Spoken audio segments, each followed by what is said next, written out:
Okay, here goes. This is our fourth meeting. We have one final meeting next Monday, and then the AP exam is next Thursday, I believe. Wednesday? Wednesday, something next week. Um, you can see on my shared screen. Um, we've definitely reached the part where I worry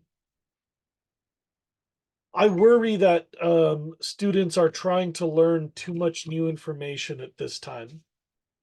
Um, I think at this point, like where we are today, if you were really compelled to meet somebody new, check a new book, look online, maybe a couple more days, but by Wednesday or Thursday, no new content.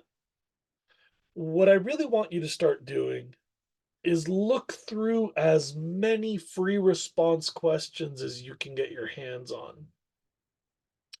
The College Board has released some. You might know how to do that. I'm going to assign all of you a bunch of free response questions on AP Classroom. I'll assign those as soon as this meeting is over. What's nice about that is after you take the test, it shows you the answer key directly.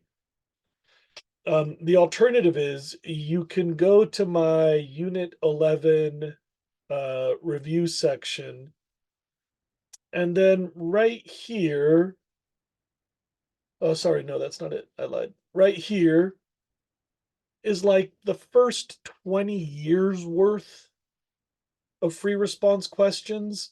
There's a 2019, um, in 2020, they only released sample questions for some weird conspiracy theory. I don't know.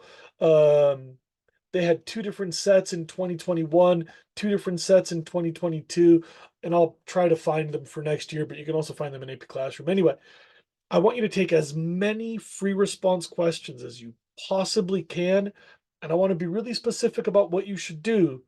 Um, Absolutely positively do not grade yourself. Who cares about your grade? They'll never ask the same question twice, so who cares? Um, if you do well, you might get cocky, and that's a mistake because every question is a fresh challenge. If you do badly, you might get discouraged, and that's a mistake because who knows, you might get lucky next week.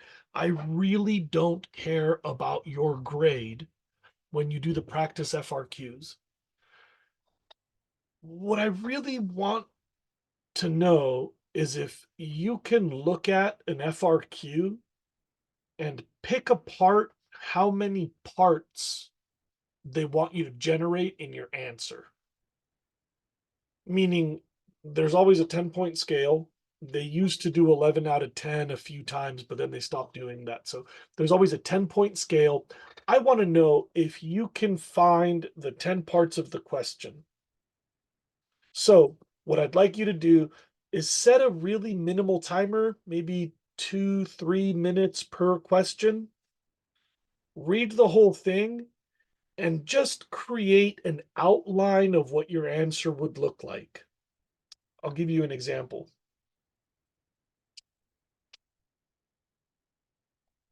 I'm going to go to this thing that has all the questions, and I'm going to start with whichever one is vertical. This is awkward because they're all sideways.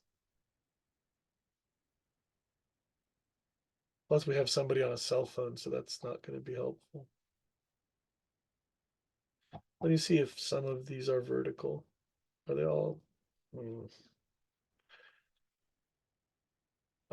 What? Yeah, I did play myself. Yeah, my daughter points out that I'm an idiot. Um, well, I guess if we could look at this sideways, sorry to do that to you. You should say 2017 question 3A.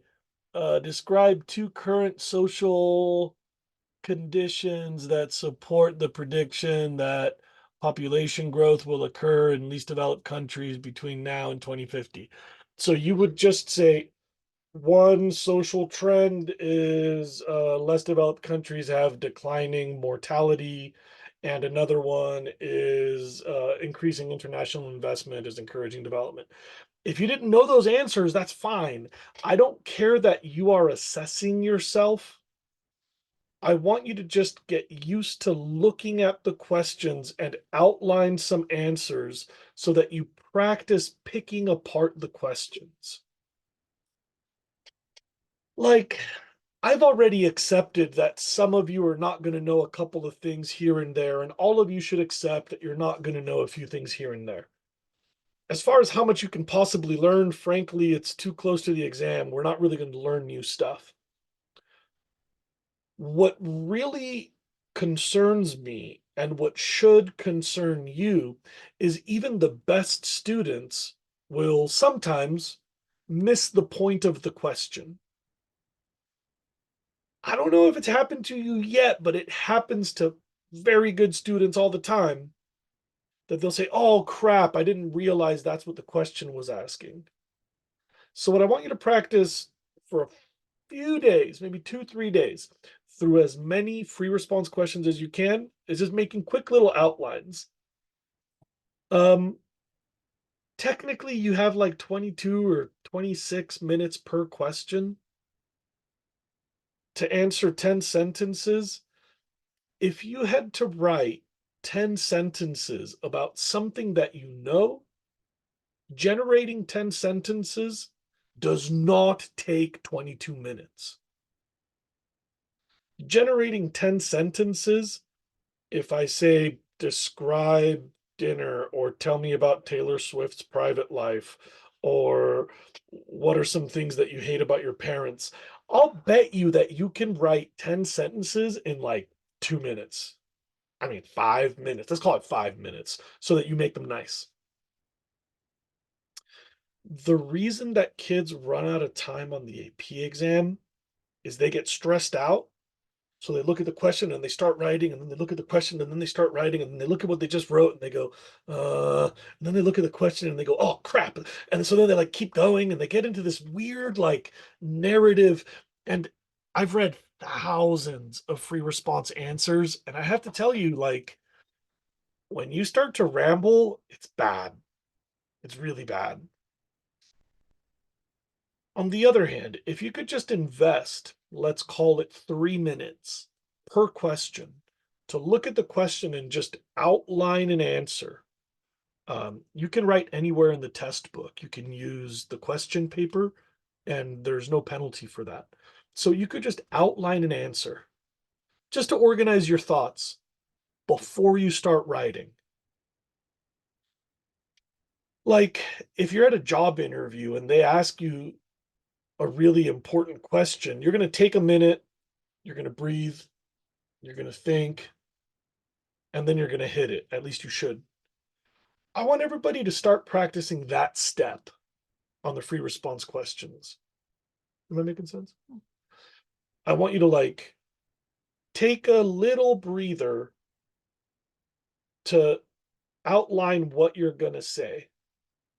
Because then, if you put your thinking cap on for 2 or 3 minutes, you can switch gears. You're going to use a different part of your brain to write the actual sentences.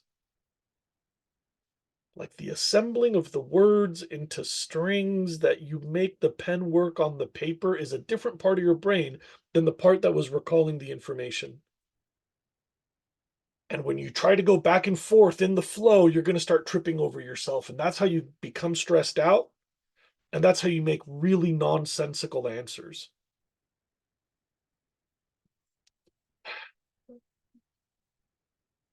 Yeah. My daughter calls it word barf. It's just this like so much junk. People say the stupidest stuff. The TAs and I, we laugh at it. Like, just so you know, it's pretty funny. When you get back the test, I don't know if you've had this experience, but kids have told me over the years, they look at their paper and they're like, dude, what the hell was I doing right there? Like, what? Um, so look through all the free response questions. Start with the newest 2023, 2022, 2021, 2020 is hard to find, 2019, and so on. because the newer questions have a slightly different style. If you go all the way back to 1998, you'll notice they don't quite feel the same as the ones that are more recent. Anywho, that's this part. Breaking down the questions. First, I wrote this in the past. For some kids, it really helps to circle the action words and underline the key terms and stuff. Honestly, if that helps you, you probably do it already. And if it doesn't help you, it's probably not going to help you now. So that's a suggestion for the kids that are interested.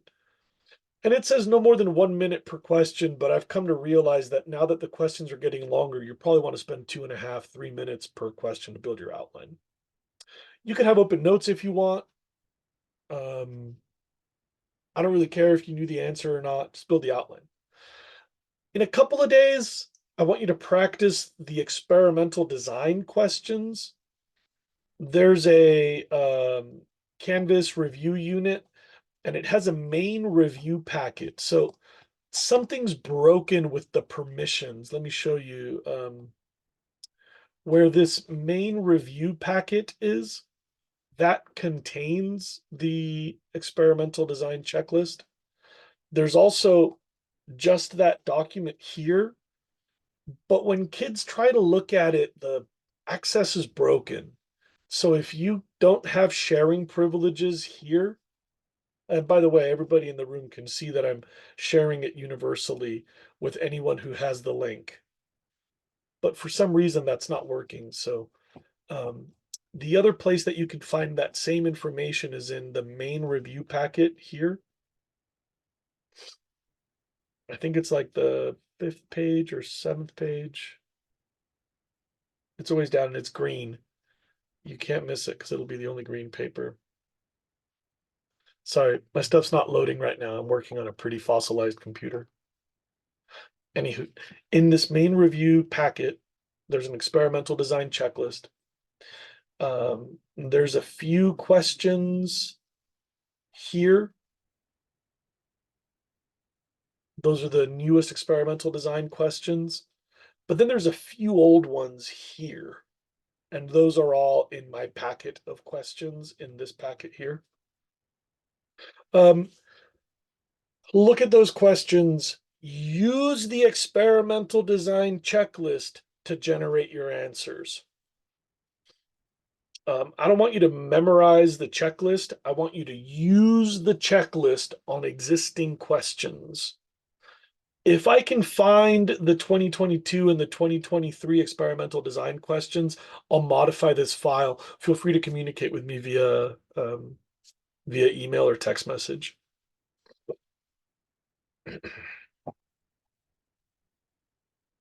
Finally, there's a math day that's also in the main review packet. Oh, it's loaded. So here it is. It's page 11 for the math review. It has some practice scientific notation, some practice unit conversions, some percentages, and some of that energy math. That's page 11 in the main review packet. And just to settle this, the experimental design is page 14 of the main review packet. You'll have access to this PDF. It's in Canvas. So you'll do the experimental design thing on May 2nd, and you'll do the math on May 3rd. Then, before our final session, you can message me, you can come visit me. If you guys want to come to my house or meet me at the high school or whatever, we can sort something out if you need help. We can do homeroom next Monday. If you need help with the experimental design or with the math, but I'd like you to practice those things, and you should get your brain around the idea that the few days leading up to the exam, 4, 5, 6, 7, 8, those few days leading up to the exam, you really should be just studying, like just going through your notes. No new content, no more practice, no more interacting with the website, just your handwritten paper for those last 4 or 5 days. Oh, my voice cracked. What else? I think I'm done here. What do you guys want to know? What do we have to talk about? Oh yeah, I'm gonna stop this recording so that we can just talk. Um, Somebody asked if highlighting your notes helps. Yeah, anything active that you do. I mean, the highlighting is not really important. Like going over them with your finger would be roughly as helpful. But the fact that you're reading them before you highlight, or that you're visually calling something to attention when you revisit in the future, that is helpful. Okay, I'm going to stop this recording now.